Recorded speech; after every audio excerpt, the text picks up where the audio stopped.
Խաչակիրներ ջոկատը հրամանատար Կարո Քահկեջյանի գլխավորությամբ Արցախյան ազատամարտում իր հաղթական հետագիծն է թողել։ Մարտական գործողությունների ավարտից հետո էլ Կարոյի զինվորներից շատերն ընդգրկվեցին նոր կազմավորվող բանակի շարքերն ու առ այսօր ծառայում են բանակում։ Դրանցից մեկն էլ 4-րդ բանակային զորամիավորմանը ենթակա զորամասերից մեկի հրամանատարի առաջնագծով տեղակալ փոխգնդապետ Համլետ Աբոյանն է։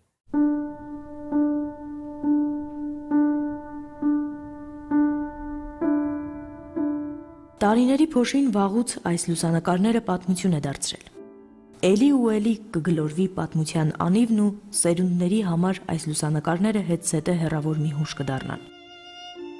Երբեմն թվում է, թե այդ պատմությունն այնքան հեռու, այնքան խոր անցյալում է թաղված,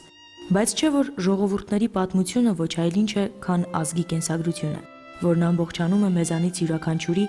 այդ պատմության մեջ թողած հետքերով, դառնում անվերջ ու անվերջ ձգվող ճանապարհ։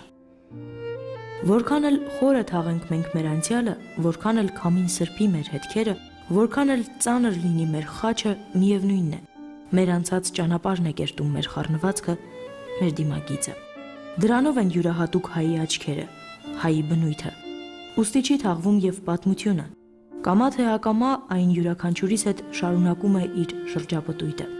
Բավական է մտքում մի փոքր շարժել պատմության նյարդերն ու հիշողությունները, անմոռանալի դրվագները իրար հերթ չտալով խառնում են բոլոր զգայարաններդ, ու զգացումները հոգուտ խորքից դուրս են ժայթքում, կոպերիդ կախված արցունքի շիթեր դառնում։ Օդի մեջ անմեկնելի մի հանգստություն է թևածում, հոգուտ անհանգիստ խռովքը տեղի է տալիս ու հասկանում ես, անորսալի է պատմության սլացքը, անքննելի է նրա առեղծվածը։ Մեր տոմը սերում Արևմտյան Հայաստանի Սասուն գավառի Արծվիկ գյուղից պապերս գաղթել են 1915 թվականին եւ վերաբնակվել են Թալնի շրջանի ներքին բազմաբերդ գյուղում։ Այնտեղ էլ ես ծնվել եմ 1969 թվականին, ապրել մեծացել եմ այնտեղ։ Զորակոչվել եմ սովետական բանակ 2 տարի, որից հետո վերադարձել եմ եւ 92 թվականից կամավոր հիմունքներով մասնակցել եմ Լեռնային Ղարաբաղի ինքնապաշտպանության մարտերին, որից հետո զինադատարից հետո արդեն մտել եմ հայոց բանակի շարքերը օրինական։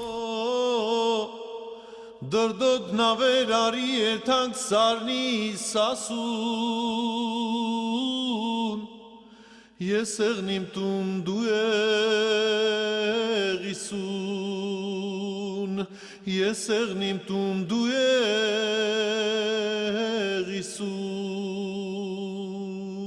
վախ։ Զորավար Նժդեհը գրում էր. մի ժողովրդի հայրենի հողը չի կարող ուրիշի մնայուն հայրենիքը դառնալ։ Բռնագրավված երկրամասերը միշտ էլ վաղ թե ուշ անցնում են իրենց պատմական տերերի ձեռքը, պայմանով, որ այդ վերջինի մեջ ժամանակը տկարացրած չլինի սերը, կարոտն ու պաշտամունքը դեպ հայրենի երկիրը։ Դիանք մչմշուդա սուրբ կարապետ։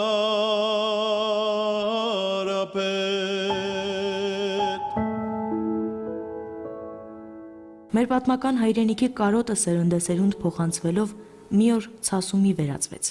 երբ մոլեգնեց Արցախյան պատերազմը։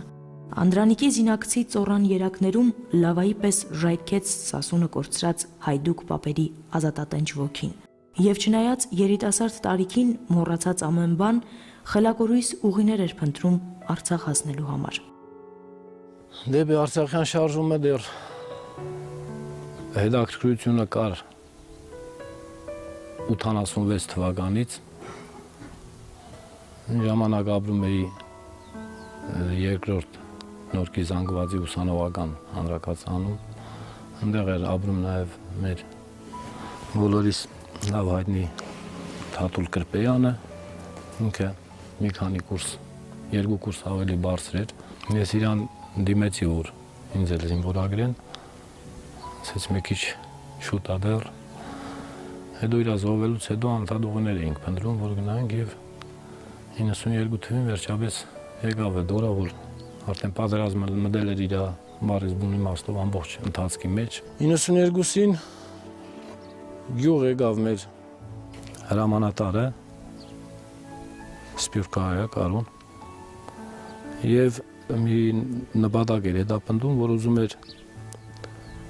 ջոգատ հավաքեր հատկապես ասումցիներից, մշեցիներից։ Եվ նենց ստացվող, որ բախտի բերմամբ պատահեցինք ու ընդամենը 2 օր հետո միասին ճանապարհ ընկանք։ Այդ ժամանակ 23 տարեկաների։ Խաչակիրներ ջոկատը Կարոյի հրամանատարությամբ հիմնականում առաջադրանքներ էր կատարում թշնամու թիկունքում։ Ջոկատի տղաները հատուկ մարտական գործողություններ են վարել Միրզալար, Քոսալար գյուղերում, Հադրութի, Լաչինի, Մարտակերտի, Մարտունու շրջաններում, Քարվաճարի, Ենիքենդ, Նաղդալի գյուղերի եւ այլ բնակավայրերի ուղղությամբ։ Ճիշտն ասած, կռվի տարիներին, պատերազմի տարիներին չէի մտածում, որ կարող է բանակի սպա դառնամ, բայց 92 թվականից ջոգատով երթում ենք տվել եւ երթման տեքստը հրամանատարն էր սահմանել լինել արտար, անկեղծ, դիբար եւ համեստ։ Ես այնքան մեզի ավանդը աշխատել ենք էդի պայել։ Ավարտվեցին թեժմարտերը։ Հակառակորդը սակայն պարբերաբար զգացնել էր տալիս իրեն։ Ու քանի դեռ սահմանները պաշտպանության կարիք ունեին, Համլետը դուրս չեկավ խրամատներից։ Մի կողմից հայրենի երկրի խաղաղությանը մշտապես սպառնացող վտանգը, կորուսյալ հայրենիքի գենետիկ կարոտը, նախնիների պատգամները, մյուս կողմից սիրելի հրամանատարի կորուստը, այսպես ասած, նրան պարտադրեցին հայրենիքի երդվյալ զինվոր լինել։ Այն ժամանակ բանակը դեռ կայացած չէր եւ ամեն վարքյան սպասում էինք, որ հնարավոր էր մարտական գործողությունները վերսկսվեին։ Ու ճիշտ չէր լինի թողնել 18 տարեկան զինծառայողներին, զինվորներին, որ արդեն պետք է օրինական բանակը մարտի մեջ մտնել, ոչ թե կամավորական ջոգատները կամ այդ ջոգատների հիման վրա ստեղծված զորախմբերը։ Խոսքը ունենց եղավ, զորակոչվանք բանակ, մինչև այսօր մնացել ենք։ Պատերազմը կավարտվի այն ժամանակ, երբ որ այս դիրքերում մարդ չլինի, զբաղվեն հողագործությամբ։ Եթե դիրք ենք պահում, ուրեմն պատերազմ։ Այն, ինչ պատմում էր պարոն փոխգնդապետը, պատմության մասունքներ են։ Ասում են գինին որքան հնանում, այնքան արժեքավոր ու անուշահամ է դառնում։ Պատմությունն էլ այդպես է։ Պատմության էջեր կան, որոնք թերթելիս հաճելի արբեցում ես զգում։ Փոխգնդապետի անցած ուղին Արցախյան հերոսամարտը մեր ժողովրդի պատմության հենց այդ էջերից են։ Անսպառ են հիշողությունները։ Փոխգնդապետ Ավոյանն առ այսօր սրբությամբ է պահում սիրելի հրամանատարի Կարո Քահքեջյանի զրահաբաճկոնը, պատերազմի տարիներից մնացած իր զինվորական իրերը։ Որքան անկեղծանում էր փոխգնդապետը, այնքան թնդանում էին զգացողություններս, հպարտությունից մինչև վիրավորանք։ Երբևէ չեմ մտածել, որ այս լուսանկարներում, որոնք նախկինում բազմիցս տեսել եմ, Համլետ Ավոյանն է, իսկ որքան կարևոր բաներ մենք հաճախ չենք նկատում։ Ժամանակ չենք ունենում նկատելու կամ պարզապես չենք ուզում նկատել։